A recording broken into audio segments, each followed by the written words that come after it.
selamat pagi, salam sejahtera buat kita semua. Perkenalkan, nama lengkap saya Ahmad Yuda Latihan, NIM 2113010013.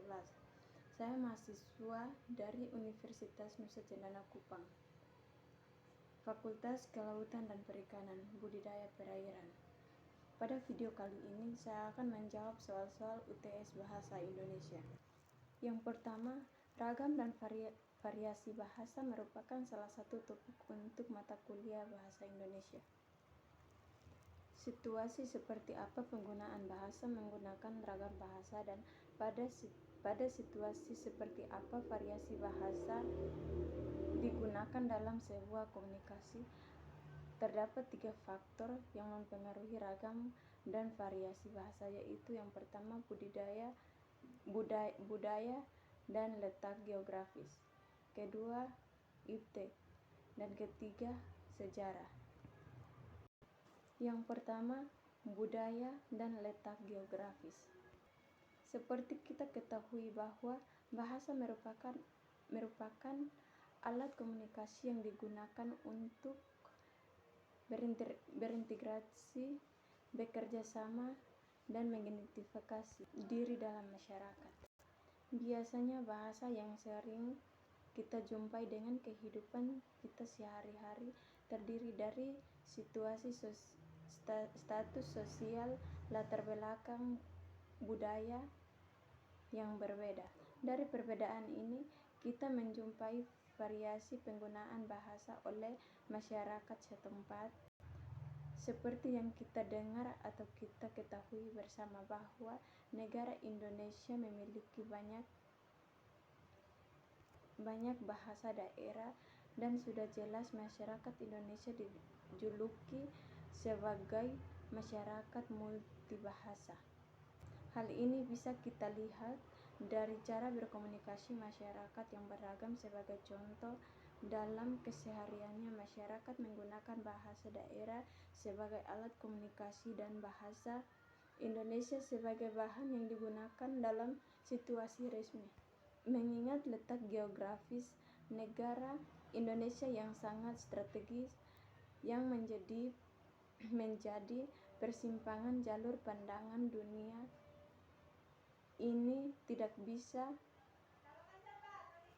menutup kemungkinan bahwa pengaruh budaya dari rumpun budaya asing bisa mempengaruhi perubahan dan perkembangan bahasa Indonesia. Terkait hal ini dikarenakan banyaknya transit yang dilakukan oleh negara berkebangsaan lain kemudian masuk dan mulai belajar bahasa Indonesia, yang dapat mempraktiknya. Mereka menggunakan aksen berbeda baik dalam segi pengucapan, membuat bahasa Indonesia mengalami perubahan dan pembaharuan dalam tata bahasa. Yang kedua, iptek. Kemajuan teknologi saat ini bertumbuh dengan sangat pesat. Hal ini memunculkan banyak inovasi baru dalam masyarakat.